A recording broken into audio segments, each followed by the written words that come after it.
Hello everyone, thank you so much for trusting me and supporting me. अगर आप CSIR की preparation कर रहे हैं और पहली बार प्रिपरेशन कर रहे हैं तो आपके मन में कुछ सवाल ज़रूर होंगे। आज का मैं वीडियो इसी चीज़ के ऊपर बनाने वाला हूं कि अगर एक नया स्टूडेंट CSIR की प्रिपरेशन पहली बार करता है तो उसके मन में क्या सवाल आते हैं। सबसे पहले हम अगर अपने एग्ज़ाम के पैटर्न की बात करें तो आप लोगों को पता होगा कि ये 3 पार्ट्स होते हैं, part A, part B, part C. Part A के अंदर रीजनिंग वाले क्वेश्चंस आते हैं, मैथमेटिकल अप्रोच वाले क्वेश्चंस आते हैं। Part B and part C हमारा सब्जेक्ट का रहता है। CSIR का जो लाइफ साइंस का जो सिलेबस है वो 13 यूनिट्स के अंदर डिवाइडेड है। अब मैं आपको एक छोटी सी चीज़ बताने वाला हूं जिसके ऊपर आपको गौर करना है और एक चीज़ जो आपको समझनी है। CSIR का जो कंप्लीट सिलेबस है 13 यूनिट्स का, वो पार्ट बी और पार्ट सी के अंदर इक्वल इंपॉर्टेंस रखता है।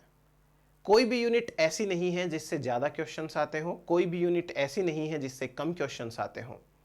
पार्ट बी के अंदर हर यूनिट से 4 क्वेश्चंस आते हैं, पार्ट सी के अंदर हर यूनिट से 6 क्वेश्चंस आते हैं। तो आप ये बिल्कुल ना सोचें कि कोई एक पर्टिकुलर यूनिट बहुत ज़्यादा इंपॉर्टेंट है।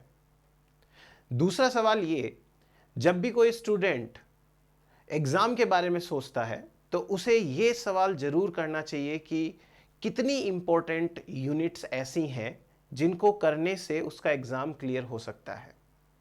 जब कभी भी आप एक टीचर के पास में ये सवाल लेकर के जाते हैं कि मुझे कितने यूनिट्स प्रिपेयर करने हैं, तो यूजुअली कोई भी टीचर आपको मिसगाइड नहीं करेगा। मैं फिर से कह रहा हूं कि कोई टीचर जानबूझ के इंटेंशनली आपको कभी भी गलत एडवाइस नहीं देगा, लेकिन एक टीचर एक ह्यूमन बीइंग है और ह्यूमन नेचर है कि उसे जो चीज़ पसंद है उसके बारे में वो आपको ज़्यादा बताएगा। फॉर एग्जाम्पल, अगर आप बॉटनी के किसी टीचर के पास गए और आपने ये पूछा कि मुझे कितनी यूनिट्स प्रिपेयर करनी चाहिए, तो डेफिनेटली वो टीचर आपको प्लांट फिजियोलॉजी का नाम जरूर लेगा। और अगर आप जूलॉजी के किसी टीचर के पास में जाकर ये सेम सवाल करते हैं तो वो आपको एनिमल फिजियोलॉजी का नाम जरूर लेगा। सबसे पहले तो आप आराम से खुद अपने आप से पूछिए कि आप क्या प्रिपेयर कर सकते हैं। यूनिट्स आपके सामने हैं, जो भी पसंद हो उठा लीजिए। ध्यान रखिए 8 से 9 यूनिट्स कंप्लीट प्रिपेयर करनी है आपको। इसका मतलब यह नहीं है बची हुई 5 से 4 यूनिट आपको छोड़ देनी है। पहले तो आपको वो 8 या 9 यूनिट सेलेक्ट करनी है जिसे आप पूरा पढ़ सकते हैं, और ये चीज आप किसी से नहीं पूछेंगे, अपने आप से पूछेंगे। क्योंकि टीचर के पास जाएंगे, वो आपको अपनी इंटरेस्ट के अकॉर्डिंग डेफिनेटली यूनिट्स के नाम बताएगा। तो बेटर ये है कि ये सवाल बहुत ज़्यादा पर्सनल है, आप अपने आप से करिए और फिर 9 यूनिट्स निकालिए जो आप पूरा पढ़ सकते हैं। उसके बाद जो बची हुई 4 यूनिट है उन्हें छोड़ना नहीं है बिल्कुल भी। अगर आप उन्हें छोड़ देंगे तो हो सकता है कि वो 9 यूनिट्स जो आप अच्छे से प्रिपेयर करके गए हो उनमें भी आप क्वेश्चंस टारगेट ना कर पाओ। तो बेटर ये है कि जो 4 यूनिट आपने सेलेक्ट नहीं करी है उनके वो टॉपिक्स जरूर पढ़ें जिनसे हर बार एग्जाम में सवाल आता है।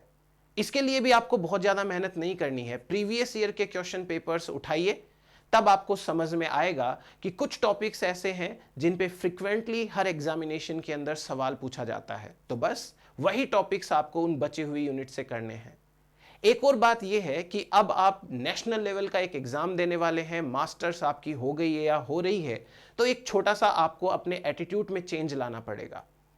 आप ये ना सोचें कि आप बॉटनी बैकग्राउंड के हैं तो प्लांट फिजियोलॉजी तो पढ़ लेंगे लेकिन एनिमल फिजियोलॉजी बिल्कुल नहीं पढ़ पाएंगे। ऐसा बिल्कुल भी नहीं है।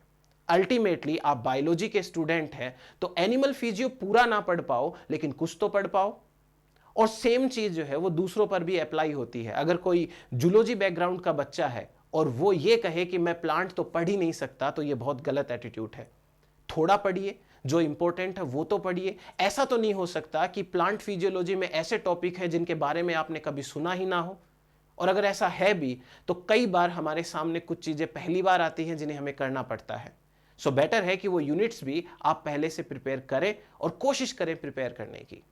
रही बात पार्ट ए की, पहले जब बहुत सालों टाइम पहले की बात है, एग्जाम बड़ा इजी हुआ करता था। अगर आप पार्ट ए पूरा छोड़ जाते हो तभी भी आपका सिलेक्शन हो जाया करता था। अभी थोड़ा एग्जाम का स्टैंडर्ड बढ़ा है, आप अगर पूरा का पूरा यूनिट, पूरा एक पार्ट छोड़ जाते हो तो सिलेक्शन थोड़ा मुश्किल बन जाता है। तो अपने आप को कहिए कि पार्ट ए भी हमें करना है। रोज एक एक फॉर्मूला याद करिए, रोज आप आधा घंटा कुछ प्रैक्टिस करिए, तब आप देखेंगे कि एग्जाम आते आते आपके पास में इतना मटेरियल हो जाएगा कि पार्ट ए से 15 में से कम 10 क्वेश्चन आप कर सकते हो। 10 नहीं तो 7-8 तो आपको करने ही करने हैं। फिर इसके बाद में हर एक स्टूडेंट का अपना अपना पोटेंशियल होता है। किसी को मैथमेटिक्स बहुत अच्छी लगती है तो वो फटाफट पार्ट ए कर लेता है। अगर आप मेरी बात मान लें तो आपको सबसे पहले एग्जाम के अंदर पार्ट बी अटेम्प्ट करना चाहिए। पार्ट बी में छोटे क्वेश्चन आते हैं, सिंपल क्वेश्चंस आते हैं, उनमें टाइम ज्यादा नहीं लगता है। यदि आपको क्वेश्चन का आंसर आ रहा है तो आप जल्दी से कर लेंगे, नहीं आ रहा है तो आप ये भी डिसाइड कर लेंगे कि आपको आगे बढ़ना है, ये सवाल आपसे नहीं हो पा रहा है। तो पार्ट बी अगर आपने पहले सेलेक्ट किया तो डेफिनेटली आप 40 से 45 मिनट में पार्ट बी कर चुके होंगे। और यदि आपने पार्ट बी कंप्लीट कर लिया तो आपके दिमाग में एक बहुत बड़ा रिलैक्सेशन ये आएगा कि एक पार्ट कंप्लीट हो गया है। उसके बाद आप पार्ट सी के ऊपर जाएं। पार्ट सी में स्मार्ट सिलेक्शन जरूरी है। आपको 25 क्वेश्चंस ही अटेम्प्ट करने हैं। 75 क्वेश्चंस आपके सामने होंगे, तो उनमें से वही क्वेश्चन सेलेक्ट करें जो आप पढ़ पा रहे हो, जो आपको फैमिलियर लगे। ऐसा कोई सवाल जिसके बारे में ना सुना हो, उसके ऑप्शंस आपको थोड़े से अजीब लग रहे हो, थोड़े अनफेमिलियर लग रहे हो, तो उस सवाल को पढ़ करके छोड़ने से अच्छा है देखते ही छोड़ दें और आगे बढ़ें। अगर आप ऐसा करोगे तो आपको वो 25 क्वेश्चंस डेफिनेटली मिल जाएंगे जो आपको करने चाहिए। इसके बाद आप पार्ट ए के ऊपर आए।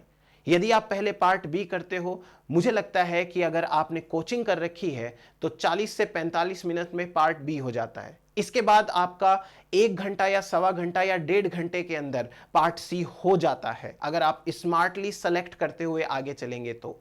फिर बचा हुआ टाइम पार्ट ए के लिए है, आराम से एंजॉय करते हुए पार्ट ए आप कर सकते हो। ये कुछ स्मार्ट टिप्स हैं जो आपको एग्जाम के दौरान फॉलो करनी चाहिए। उसके बाद में आपको देखिए डेली पढ़ना चाहिए। ऐसा कभी ना करें कि एक दिन बिल्कुल भी पढ़ाई ना की हो। जो भी क्लास हो रही है उस क्लास को जाते ही रिवाइज करिए। रिवाइज करने के बाद में उसको आप अच्छे से जो क्वेश्चंस आ रखे हैं उन्हें देखिए, और ये रूटीन फॉलो करेंगे अगर आप, तो आपका सिलेक्शन श्योर है। चलिए आज के वीडियो में इतना ही। अगर आपको कोई और डाउट हो एग्जाम को लेकर के तो आप मुझे कमेंट कर सकते हैं, मैं उसके लिए भी वीडियोस लेता आऊंगा। और जो भी टॉपिक्स आपको डिफिकल्ट लग रहे हो उन टॉपिक्स को आप मुझे बता दीजिए, मैं आप डेफिनेटली आपके सामने वीडियोस लेकर के आऊंगा। Thank you so much for supporting me and trusting मी। आप चैनल को देखिए, मैं जो है वो वीडियो देखता हूं। Okay, thank you.